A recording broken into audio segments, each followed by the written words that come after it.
Llegamos a la última predicación parabólica del año. O no solo del año, quizás después de esto nos vamos a pasar harto tiempo sin predicar parábolas seguramente, para no saturarlos. Hemos recorrido un año muy bonito. No sé si para ustedes tanto como para nosotros los predicadores, pero estudiar las parábolas y predicarlas ha resultado en una bendición enorme para nosotros. Cada estudio bíblico donde preparábamos esto, yo les contaba que los días jueves que tenemos reunión de equipo pastoral, ocupamos la mitad de la reunión en revisar cómo ha sido la semana desde la perspectiva de la tarea pastoral, y la otra mitad de la reunión la ocupamos en estudiar juntos. Lo que estudiamos es lo que vamos a predicar el domingo. Así que independiente de quién predica, que siempre prepara el sermón en su propio estilo, el estudio bíblico se hace en forma conjunta. Y entonces surgen cosas muy diversas y muy bonitas, y de verdad que hemos sentido que en algunos casos, como el mío, habiendo crecido en la iglesia y habiendo leído las parábolas toda la vida, había cosas que realmente no conocía. Yo he llegado a pensar que estoy conociendo a un Jesús que no conocía. Y esto ha sido muy lindo, y quiero decirlo porque probablemente a algunos de ustedes les pasa lo mismo, un Jesús que no conocía. Y yo creo que eso pasa siempre que uno abre el corazón a estudiar la palabra del Señor, ¿no? Bueno, llegamos a la última. El juicio final, pero no por ser la última es el juicio final, ¿no? La parábola trata de eso. Leímos en Mateo 25, versículos 31 al 46. Vamos a leerlo de nuevo en honor de quienes no alcanzaron a estudiarlo o a leerlo en su momento. Cuando el Hijo del Hombre venga en su gloria y todos los santos ángeles con él, entonces se sentará en su trono de gloria y serán reunidas delante de él todas las naciones. Y apartará los unos de los otros, como aparta el pastor las ovejas de los cabritos, y pondrá las ovejas a su derecha y los cabritos a su izquierda. Entonces el rey dirá a los de su derecha: venid, benditos de mi Padre, heredad el reino preparado para vosotros desde la fundación del mundo. Porque tuve hambre y me disteis de comer, tuve sed y me disteis de beber, fui forastero y me recogisteis, estuve desnudo y me cubristeis, enfermo y me visitasteis, en la cárcel y vinisteis a mí. Entonces los justos le responderán diciendo: Señor, ¿cuándo te vimos hambriento y te sustentamos, o sediento y te dimos de beber? ¿Y cuándo te vimos forastero y te recogimos, o desnudo y te cubrimos? ¿O cuándo te vimos enfermo o en la cárcel y vinimos a ti? Y respondiendo el rey les dirá: de cierto os digo que en cuanto lo hicisteis a uno de estos mis hermanos más pequeños, a mí lo hicisteis. Entonces dirá también a los de la izquierda: apartados de mí, malditos, al fuego eterno preparado para el diablo y sus ángeles. Porque tuve hambre y no me disteis de comer, tuve sed y no me disteis de beber, fui forastero y no me recogisteis, estuve desnudo y no me cubristeis, enfermo y en la cárcel y no me visitasteis.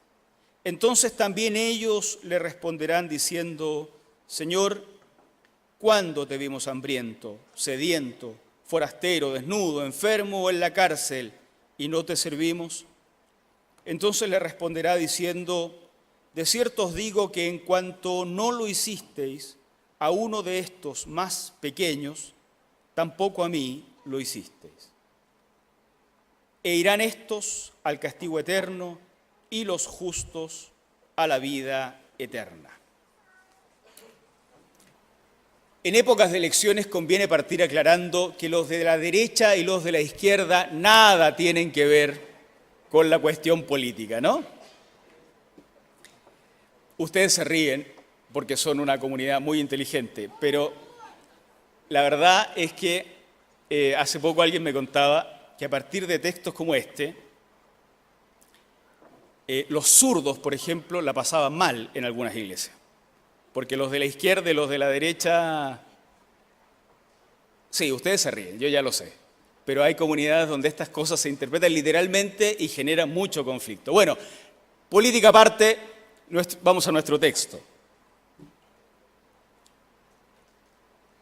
A modo de introducción, se tiene que decir que todas las descripciones que aparecen en la Biblia respecto del futuro, respecto del fin de los tiempos, etc.,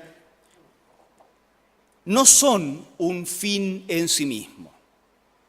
No tiene que ver con que la descripción en sí sea aquello con lo cual haya que quedarse cuando uno lee un texto sobre el futuro.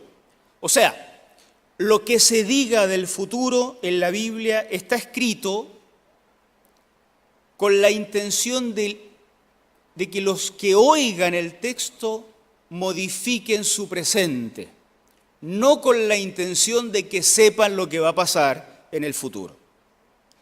Por eso, siempre ha sido un error crear esos sistemas predictivos del futuro.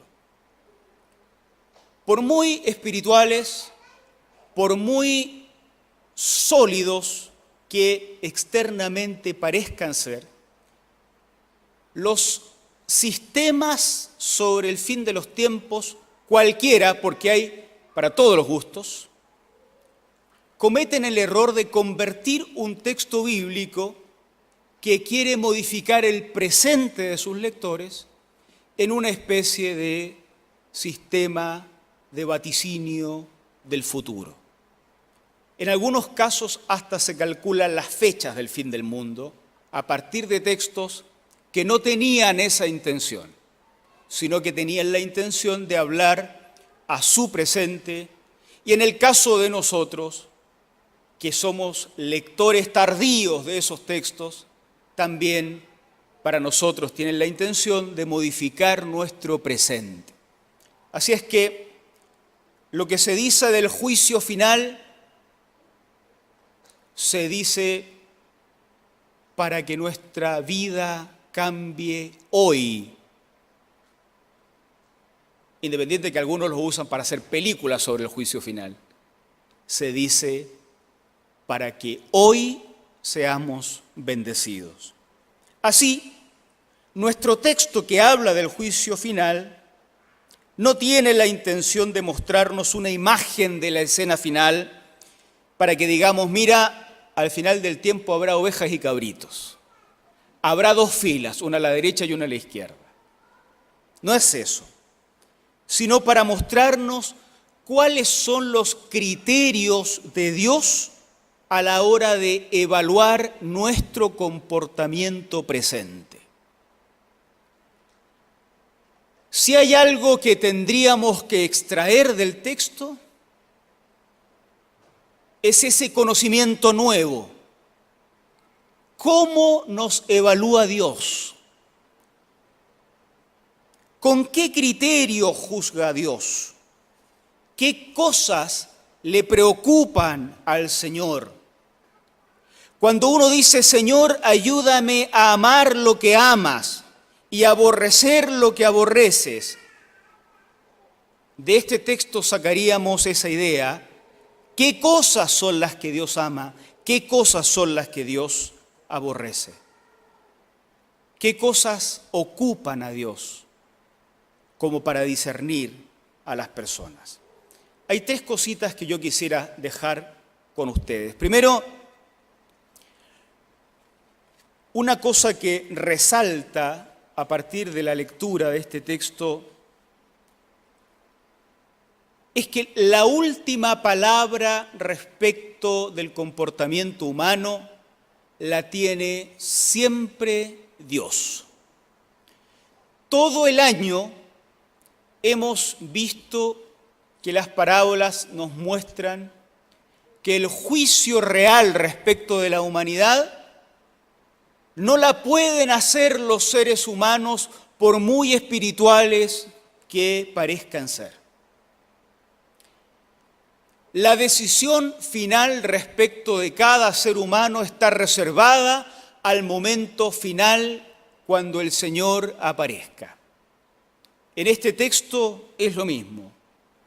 Cuando el Hijo del Hombre venga en su gloria, una imagen extraída de la literatura apocalíptica de la época, en el libro de Daniel, ustedes recordarán, en el Apocalipsis también, y en otros libros apocalípticos de la época la imagen es la misma.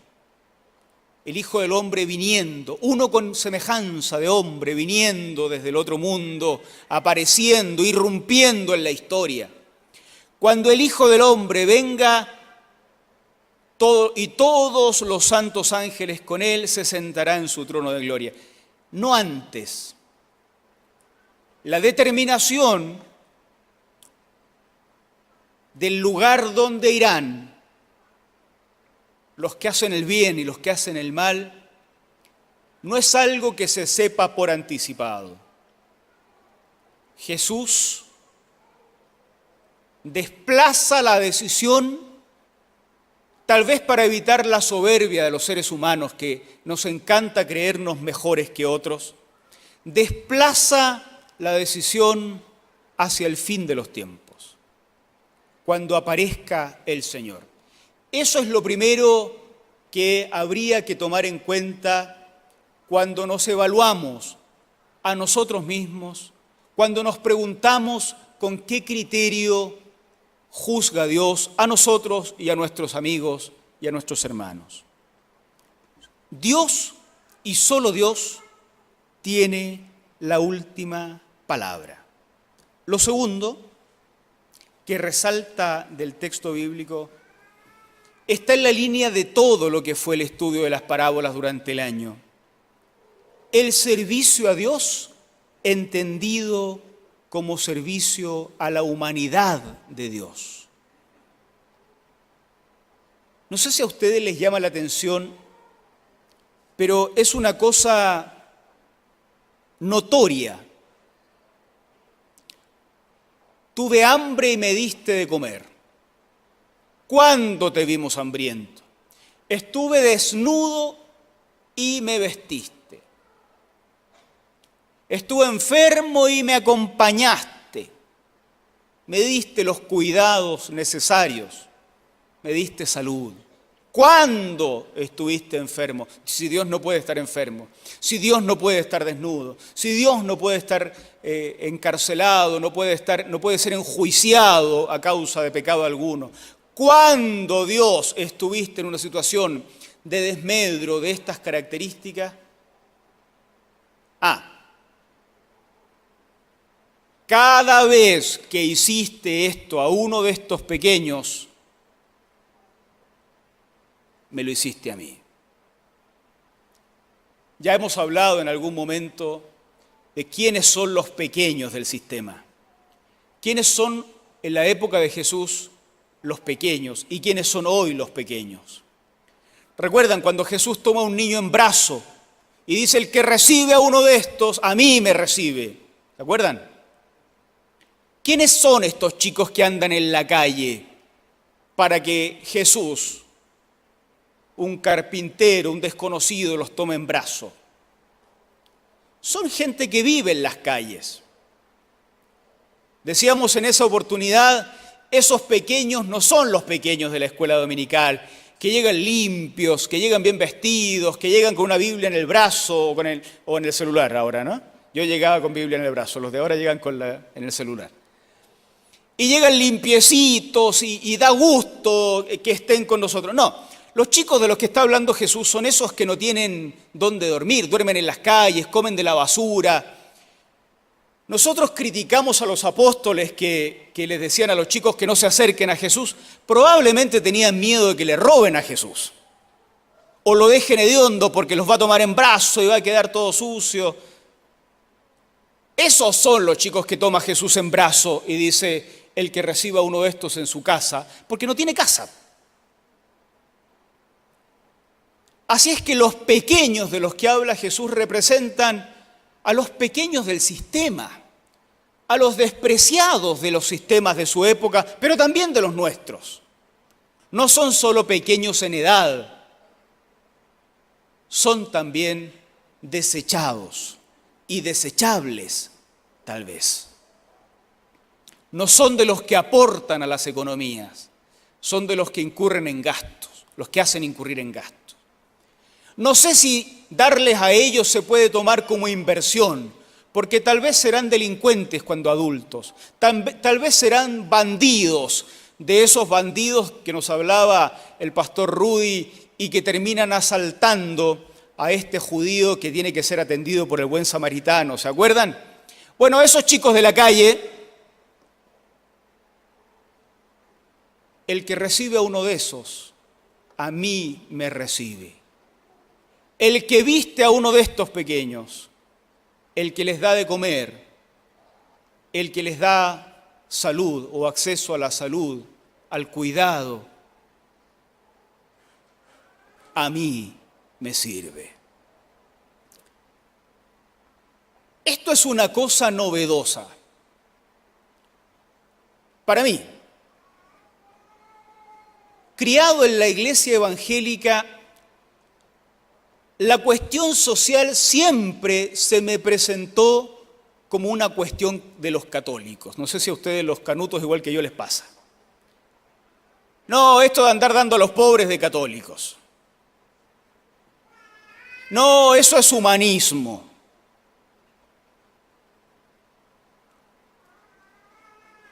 Pero ahora que estoy leyendo la Biblia en serio, vamos a empezar con las confesiones, me encuentro con que esto es lo que dice Jesús. No sé si ustedes leen otra cosa acá. El que lo ha hecho con uno de estos más pequeños, a mí me lo ha hecho.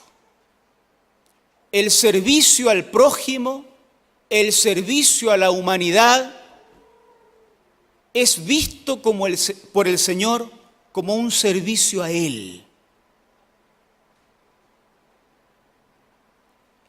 Y al final de los tiempos, cuando la verdadera evaluación de Dios se ejecute, este va a ser el tema de conversación y no otro. Sorpresa para mí y probablemente para algunos de ustedes. Así es que solo Dios tiene la última palabra. Es una cosa que repite una y mil veces en las parábolas. Y lo segundo, el servicio a Dios, visto como el servicio a la humanidad de Dios. Cuestión que no puede ser distinta, porque por mucho que nosotros hayamos creado normas para organizar este mundo, unos dicen que el mundo pertenece a todos, una versión del comunismo probablemente, y otros dicen que el mundo pertenece a quienes pueden comprarlo, una versión del capitalismo. Lo que dice la Biblia es que el mundo no nos pertenece ni a nosotros ni a los que pueden pagarlo. Sigue perteneciendo a Dios, que es el creador de todas estas cosas. Porque Dios no entra en nuestros sistemas. En ninguno. En ninguno. No cabe. No se ajustó ni a la ley judía, menos se va a ajustar a las leyes nuestras. Por tanto, el servicio a la humanidad, que es una humanidad de Dios,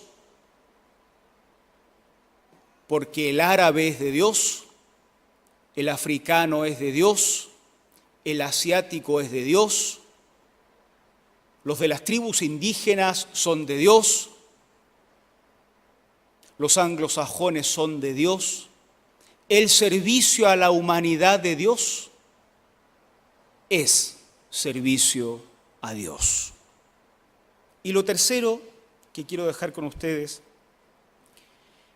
es esta reflexión respecto de las dimensiones del servicio a Dios y a la sociedad.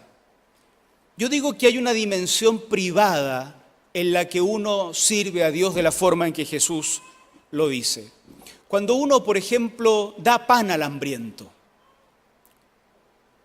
En estas fechas, además, como que uno se siente más conmovido, debiera ser siempre, pero en estas fechas uno se conmueve más fácilmente por el que no tiene comida.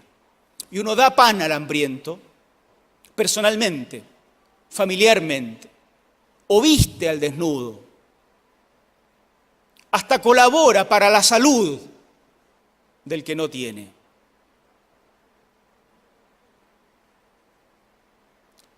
Y entonces la palabra de Dios nos afecta en un plano o en una dimensión privada. Personalmente hago el bien. Pero no es la única forma de hacer el bien y no es la única manera de hacer la voluntad de Dios. Hay una dimensión un poquito más amplia de lo privado y es esa dimensión comunitaria para hacer el bien. Cuando nos asociamos para hacer el bien. Por ejemplo, cuando la iglesia dice no solo en privado, sino la iglesia va a dar pan al hambriento. La iglesia va a vestir al desnudo. O el centro comunitario de la esquina, o el curso en el colegio de nuestros hijos, va a juntarse para ayudar al que se tiene que operar o al que está desvestido, desnudo. Y entonces es posible hacer el bien a nivel privado y es posible hacer el bien también en un nivel comunitario un poquito mayor, más amplio que el nivel privado. Pero hay una dimensión todavía mayor y es esta dimensión a la que yo llamaría la dimensión política del servicio a Dios. Y tiene que ver con reconocer que hay personas que están desnudas, que son forasteros, que están enfermos y que sistémicamente están fuera. Y entonces lo privado no basta, las rifas del curso no alcanzan,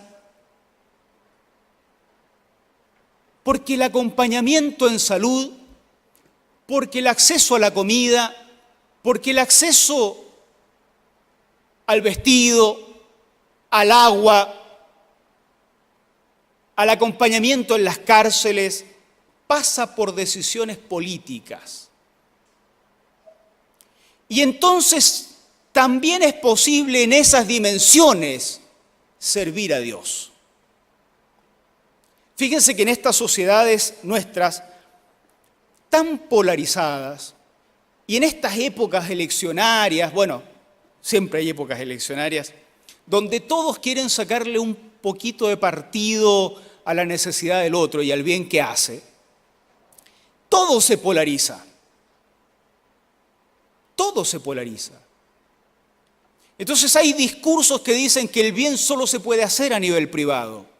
Y hay otros discursos que dicen que el bien solo se puede hacer a nivel político.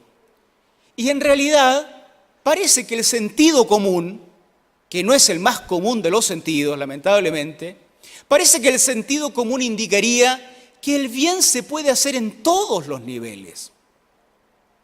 Y tal vez el bien se deba hacer en todos los niveles.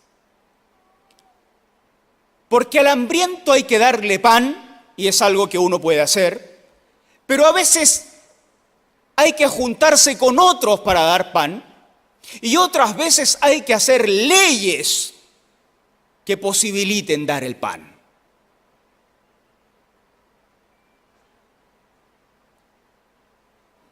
¿Por qué una iglesia tiene que hablar de estas cosas? Porque en el juicio final, Dios va a hablar de estas cosas. Fíjense que esto es muy sorprendente.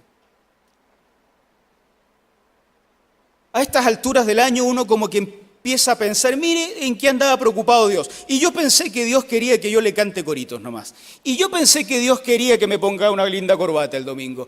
Y yo pensé que Dios quería que me lavara las manos antes de comer y que cante el cantito de la comida. Y no, Dios estaba preocupado del hambriento, del sediento, del forastero, del enfermo, del desnudo y de las cárceles. Y me anticipa que este va a ser el tema del examen final cuando lleguemos al fin de los tiempos. Y por eso la iglesia tiene que hablar de estas cosas. Y por eso nosotros tenemos en casa que hablar de estas cosas. Queridos, en los jóvenes adultos hablábamos el otro día recogiendo una imagen que me contaba una vez, años atrás, Hugo, mi hermano Hugo, que me quedó tan grabada y salió a la luz de nuevo en la conversación. Y tenía que ver con un señor que daba limosna cuando le pedían en la calle y que había comentado, mira, yo siempre doy porque uno de estos puede ser Jesús.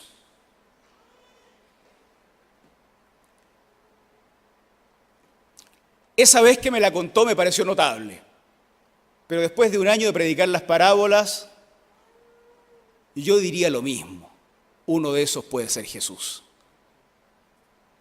Porque parece que eso es lo que dice Jesús. A menos que tengamos Biblias muy distintas, el que lo ha hecho con uno de estos pequeños, a mí me lo hace.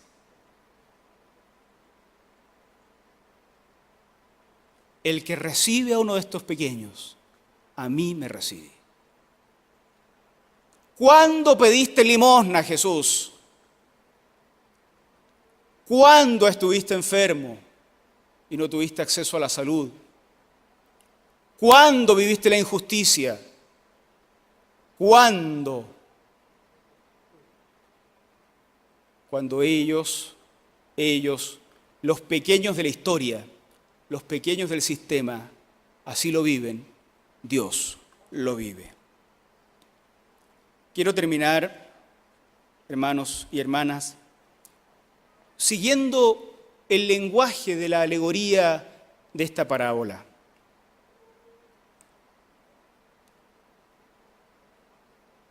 O el lenguaje alegórico de este discurso.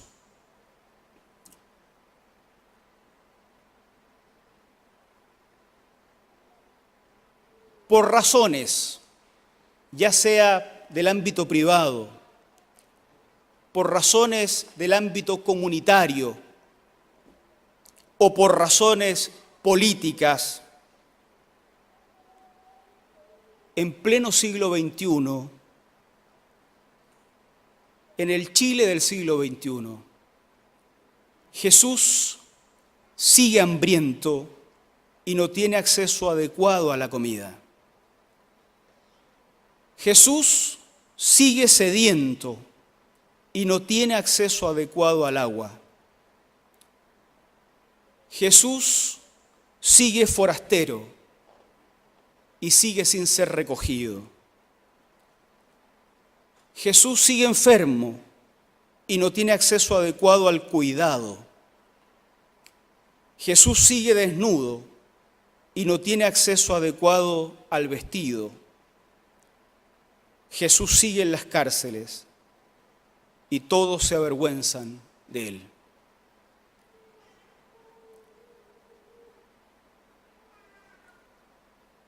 Ojalá pudiéramos decir que es mentira todo lo que dijo Jesús y que en el juicio final nos van a preguntar solo por nuestra moral. Pero hasta donde leemos en la Biblia no va a ser así. Fíjense que los candidatos, imposible no hacer una alusión, los candidatos a la presidencia, ambos y antes todos los otros, se peleaban por hacer un programa político. ¿Qué ponemos? ¿Qué sacamos? ¿Qué ponemos? ¿Qué sacamos? Unos buscando apoyo de un sector evangélico, otros buscando apoyo de otro. Vergonzoso, los pastores apoyando a uno, apoyando a otros, programas políticos que a veces ni reflejan el reino de Dios. Mientras preparaba este sermón yo decía, qué ganas de pasarle esto a los candidatos y decirle, mire, aquí hay un programa político clarito, clarito. Solucionen el tema de los hambrientos, solucionen el tema de los sedientos, solucionen el tema de los migrantes que no son recogidos, solucionen el tema de los enfermos, de los desnudos, de los que están en las cárceles. Si hacemos eso, cuando venga el Señor con sus ángeles, nosotros vamos a estar en el lado correcto. Que Dios tenga misericordia de nosotros y nos use para mostrar misericordia a nuestra sociedad. Amén. Oremos al Señor y terminemos cantando a Dios. Te damos gracias, Señor, por la oportunidad que nos das de leer la Biblia. Queremos dejar sobre tu altar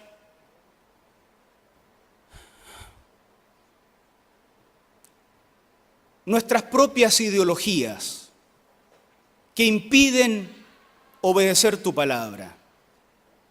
Ideologías teológicas incluso, religiosas, evangélicas. Abre nuestros ojos para verte de nuevo en estos pequeños de los que tú hablas, a los cuales nosotros seguimos despreciando y avergonzándonos de ellos. Bendice a nuestro país, Señor. Bendice a nuestras iglesias.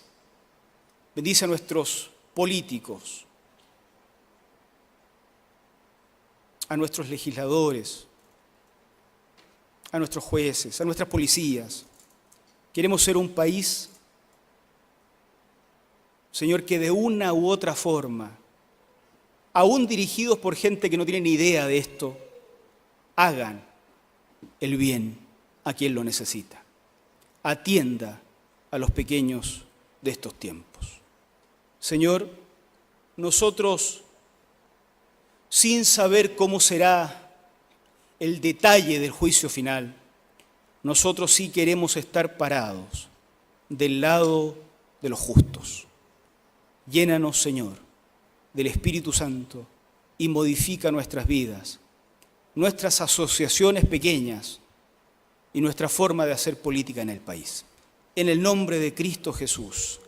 Amén.